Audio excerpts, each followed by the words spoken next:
La matinale de Radio Classique avec David Abiker. 7h41, l'écho du monde avec Christian Macarian. Bonjour Christian. Bonjour David. Et bon retour sur notre antenne. Vous nous parlez ce matin de Giorgia Meloni, la présidente du Conseil italien, continue à faire parler d'elle, mais cette fois, c'est en Afrique qu'elle vient de participer au sommet de l'Union africaine, dans la lignée de son plan de coopération avec les États africains, baptisé Plan Mattei. De quoi s'agit-il quand on parle du Plan Mattei? À quoi ça fait référence? Alors ça fait référence à Enrico Mattei, le fondateur en février 1953 de l'ENI, Ente Nazionale Idrocarburi, une société d'État qui a accompagné les années du décollage économique italien en fournissant de l'énergie à l'Italie, pétrole mais aussi gaz naturel et pétrochimie. Mattei avait eu une idée, il faut bien le reconnaître, assez géniale pour l'époque, l'idée de concurrencer les grandes compagnies de production de pétrole américaines en proposant un accord de type nouveau dit 50-50. 50% pour le pays producteur, 50% pour l'ENI. Et à l'époque, évidemment, la proportion était beaucoup plus forte pour les compagnies américaines. Mattei a donc rencontré Nasser, puis il a conclu un accord avec le Shah d'Iran.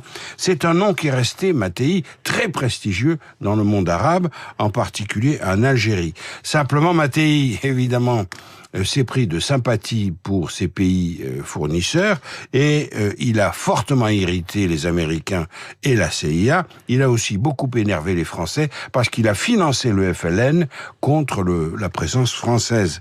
Donc il est mort dans des conditions en 1962 extrêmement troubles, non élucidées à ce jour, mais évidemment, il ne s'agit pas du tout d'une mort accidentelle. On a mis en cause l'OAS, car il avait soutenu le FLN, on a mis en cause les Américains ou encore la mafia sicilienne ou la Cosa Nostra américaine. Toujours est-il que parler de Mattei dans la bouche de Giorgia Meloni, c'est ouvrir les portes prestigieuses du monde arabo-africain. Et donc c'est sur cette renommée que semble vouloir surfer aujourd'hui la présidente du Conseil italien. Et effectivement, l'ENI a beau se situer derrière ExxonMobil, BP Shell et derrière Total Energy, c'est un outil extrêmement précieux pour l'Italie pour défendre la ligne que Giorgia Meloni défend. À Addis Abeba, où elle était le week-end dernier, la présidente du Conseil italien a mis en avant une coopération entre égaux avec les pays africains, tout en annonçant qu'elle travaillait sur les dettes liées au choc climatique. Elle sait vraiment y faire, Madame Meloni. Elle a parlé d'une relation d'égal à égal et d'une relation non prédatrice, ce qui semble parfois dans sa bouche désigner la France. Le plan Mattei concerne aujourd'hui 14 États africains. Ce plan soutient des projets qui portent sur 1,4 milliard d'euros et ça représente une masse de 57 projets qui vont de l'Éthiopie à l'Angola en passant par les pays du Sahel. Donc il y a une Giorgia Meloni africaine et puis il y a l'autre, celle qui a eu des mots très durs pour dénoncer l'immigration maghrébine et africaine en Europe. Et finalement, elle concilie plutôt bien les deux.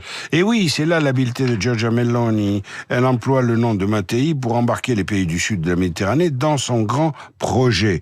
L'Italie a besoin d'urgence de remplacer le gaz naturel qu'elle importait en masse de Russie. Elle veut donc s'approvisionner davantage en Algérie.